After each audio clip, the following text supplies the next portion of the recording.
আজকের রেসিপি পটলের দোলমা বা ডোরমা। এটা আমি একটু অন্যরকমভাবে বানিয়েছি। এটা চিংড়ি মাছের পুর দিয়েও খুব ভালো হয়, কিন্তু বাড়িতে তো সবাই চিংড়ি মাছটা পছন্দ করে না, তাই আমি এটাকে আলু দিয়ে বানিয়েছি। এখানে আমি পটলগুলোকে মাথাগুলোকে হালকা করে কেটে নিয়েছি, দিয়ে ভালোভাবে জলে ধুয়ে ভিতর থেকে শাঁস আর বীজটাকে চামচে করে কুড়ে কুড়ে বার করে দিয়েছি।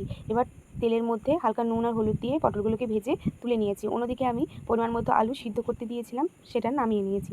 প্যানে সর্ষে তেল দিয়ে দিয়েছি পেঁয়াজ কুচি, লঙ্কা কুচি হালকা ভেজে নিয়ে দিয়ে দিয়েছি পরিমাণ মতো আদা বাটা, দিয়ে একটু নাড়াচাড়া করে দিয়ে দেবো টমেটো কুচি, পরিমাণ মতো নুন, হলুদ গুঁড়ো আর জিরে গুঁড়ো। সব কিছু ভালো করে একটু নাড়াচাড়া করে নিয়ে অল্প পরিমাণ জল দিয়ে কষিয়ে নেব।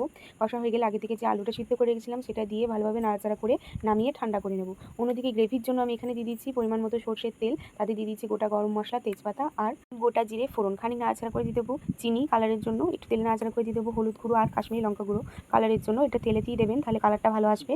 দিয়ে খানিকক্ষণ নাড়াচাড়া করে দিয়ে দিয়েছি পেঁয়াজ আর লঙ্কা কুচি। একটু পেঁয়াজটা ভাজা ভাজা হয়ে এলে দিয়ে দেবো আদা বাটা আর রসুন বাটা, দিয়ে খানিকক্ষণ তেলের মধ্যে নাড়াচাড়া করে দিয়ে দেবো কিছু মশলা। দিয়েছি এখানে ধনে গুঁড়ো আর জিরে গুঁড়ো পরিমাণ মতো, দিয়ে অল্প জল দিয়ে খানিকক্ষণ কষিয়ে নেব। অন্যদিকে আমার পুরটা ঠান্ডা হয়ে গেছে, সেটা পটলের ভিতর ভরে মুখটাকে এইভাবে চেপে চেপে বন্ধ করে দিতে হবে।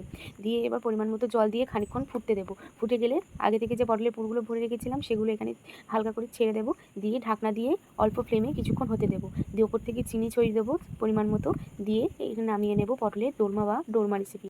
যারা বাড়িতে পটল একদমই খেতে পছন্দ করে না, তাদেরও এটা বানিয়ে খাবেন। আর নিচে কমেন্ট করে অবশ্যই জানাবেন কেমন লেগেছে। এরকম সুন্দর সুন্দর ভিডিও পেতে ভিডিওটি অবশ্যই শেয়ার, লাইক, সাবস্ক্রাইব করে নেবেন। ভালো থাকবেন, সুস্থ থাকবেন। নমস্কার।